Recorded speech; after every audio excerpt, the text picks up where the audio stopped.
There, Alex Hickey here with the next song in my Myth of Normal song project. Sorry, it's not a song, it's a spoken word piece.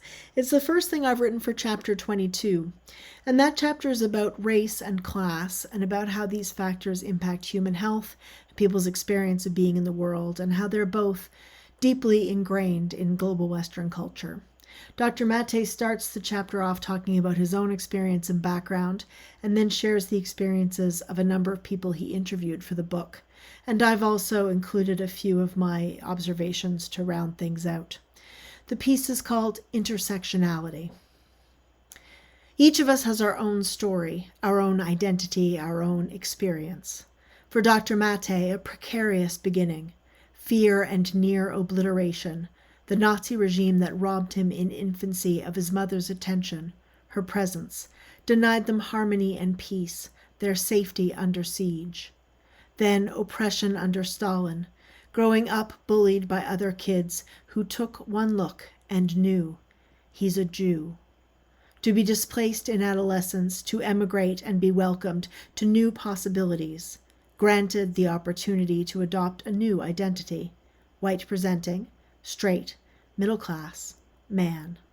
From here, quite near the top of the hierarchy, it can be hard to see clearly. The view is like the view from a satellite. It seems everyone walks the same streets, fights the same fights. But at ground level, the truth is very different. Countless identities, stories, and experiences. Some are similar, none are the same, and nothing can be assumed. Each one must be heard and learned. How is it for a person taught to hate the very skin they're living in? Or for an Indigenous woman, herself 30 years sober, who watches her grandkids drowning in addiction and generational trauma? Or for a woman jeered and barred for wearing her hijab? How is it for a person lined up outside a food bank, sick with shame and hunger? Or for a new immigrant whose mother tongue draws dirty looks, seeing the disgust of wrinkled noses as he sits down on the bus? What is it like for a person with a visible injury or an invisible disability who struggles to access a building that seems designed to keep them out? Or for a young person whose cognitive difference separates them from the world and singles them out for contempt?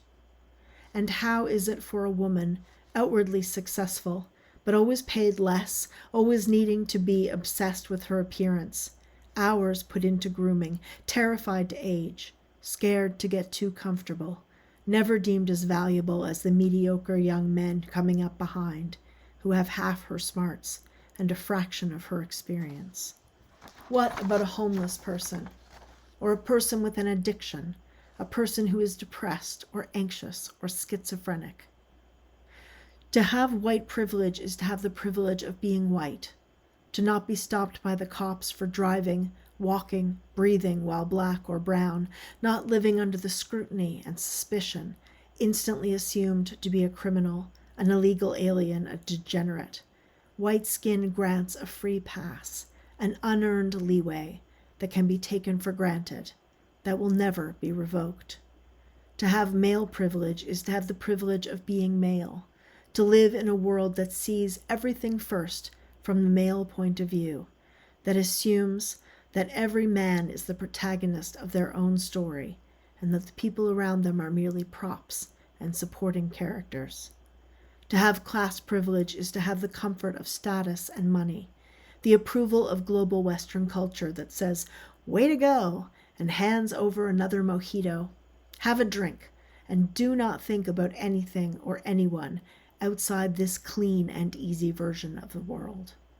To have the privilege of ability is to have the ease of experience that comes with a body and a mind which can easily do the things that are asked of them.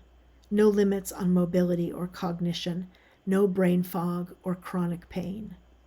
Of course, the world is nothing if not complicated. A person can have white privilege and hungry kids, class privilege and be diagnosed with a mental illness, male privilege and be discriminated against on the basis of race, sexuality, ability, religion, ethnicity.